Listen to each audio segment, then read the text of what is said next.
पुरुषोत्तम महात्म्य की जय, बाल मुकुंद भगवान की जय। आइए पुरुषोत्तम महात्म्य तृतीय अध्याय वैकुंठ लोक गमन। श्री नारद जी, जो कुछ भगवान कृष्ण ने राजा युधिष्ठिर से कहा वही मैं तुमसे कहता हूँ।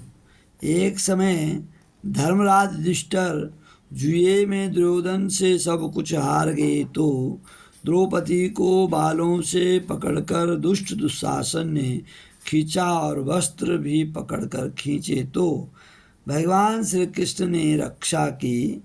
उसके पश्चात युधिष्ठिर आदि राज्य को छोड़कर काम्यक वन को चले गए।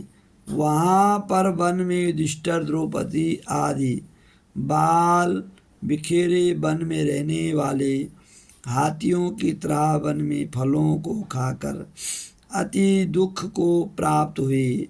एक समय देवकी के पुत्र श्री कृष्ण भगवान उनको दुखी जानकर काम्यक वन को गए। उस समय युधिष्ठिर आदि श्री कृष्ण भगवान को देखकर ऐसे प्रसन्न हुए मानो देह में प्राण आ गया हो। वे बड़े प्रेम से मिले और हरि के चरण कमलों में नमस्कार किया। द्रौपदी ने भी प्रणाम किया। राजा युधिष्ठिर को दुखी देखकर और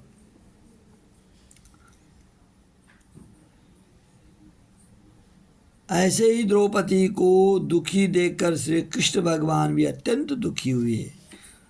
जब भक्त दुखी होता है तो भगवान भी दुखी होते हैं। जब विश्वात्मा भक्त वत्सल भगवान ने दुर्योधन को भस्म करने के लिए क्रोध किया तो मानो करोड़ों काल कराल के समान मुख से प्रलय काल की अग्नि उठी हो और दांतों को पीसते हुए मानो त्रिलोक को भस्म कर देंगे। तब अर्जुन भय से कांप उठा। युधिष्ठिर और द्रौपदी तथा दूसरे उपस्थित वृंद हाथ जोड़ करके भगवान को प्रसन्न करने के लिए स्तुति करने लगे। अर्जुन कहने लगे, हे कृष्ण, हे जगन्नाथ, हे नाथ, मैं जगत से बाहर नहीं हूँ, फिर आप मेरी रक्षा क्यों नहीं करते? आप तो सारे जगत की रक्षा करने वाले हो। जिनके नेत्र बंद करने से ब्रह्मा का पतन हो जाता, जिनके क्रोध से सारे विश्व का नाश हो जाता, कोई भी जीवित नहीं रह सकता।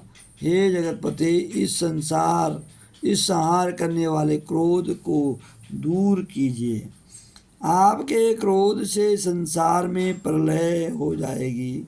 भगवान कहने लगे कि हे नारद जी, अर्जुन इस प्रकार हाथ जोड़कर श्री कृष्ण भगवान को नमस्कार करने लगे। तब श्री कृष्ण भगवान अर्जुन के इस प्रकार स्तुति वचन सुनकर शीतल हो गए। फिर प्रेम से व्याकुल होकर युधिष्ठिर आदि श्री भगवान को बार बार नमस्कार करने लगे। श्री नारायण कहने लगे कि हे नारद जी, इस प्रकार प्रेम से मग्न हो सिर झुकाकर हाथ जोड़कर बार बार भगवान कृष्ण को नमस्कार कर अर्जुन ने भगवान श्री कृष्ण से जो प्रश्न किया वह मैं तुमसे कहता हूँ। हरि भगवान यह सब सुनकर पांडवों के हितकारक वचन कहने लगे। कृष्ण कहने लगे, हे अर्जुन, मेरे वचनों को सुनो। आपने जो अपूर्व प्रश्न किया, इस समय मैं इसका उत्तर देने को समर्थ नहीं हूँ। यह गुप्त प्रश्न ऋषियों को भी कठिन है, तो भी ये अर्जुन, मैं तुम्हारी मित्रता और भक्ति से प्रसन्न हूँ। अत्यंत कठिन उत्तर को क्रम से कहता हूँ, सुनो। हे अर्जुन, एक समय में संयोगवश अधिक मास आया, उसको सब असहाय, निंदक, अपूज्य, मलमास और नबी की संक्रांति में वर्जित ऐसा कहते हैं। मल गंदा मास होने से स्पर्श करने योग्य नहीं, सब कर्मों में निंदित है। इस प्रकार लोगों के वचन सुनकर वह मलमास कांतिहीन निरुद्योगी दुखों से युक्त मेरे पास आया और वैकुंठ में जहाँ पर मैं निवास करता हूँ स्वर्ण के सिंहासन पर बैठे हुए देखकर मुझको दंडवत प्रणाम किया और दोनों हाथ जोड़ नेत्रों में अश्रु बहाता हुआ इस प्रकार से कहने लगा। तृतीय अध्याय अधिक मास का। अधिक मास में निरंतर भगवान का चिंतन मनन करना चाहिए।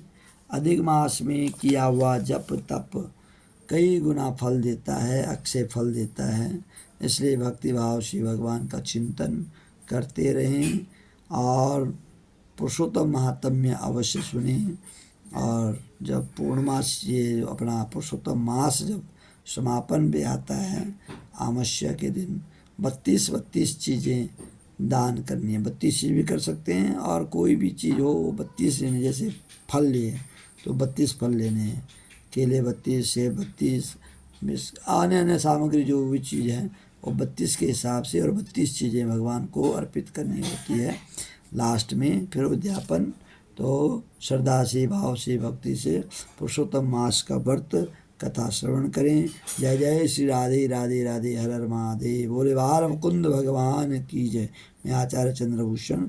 मेरे यूट्यूब चैनल को सब्सक्राइब लाइक अवश्य करें, शेयर करें, कमेंट करें। जय जय श्री राधे हर हर महादेव।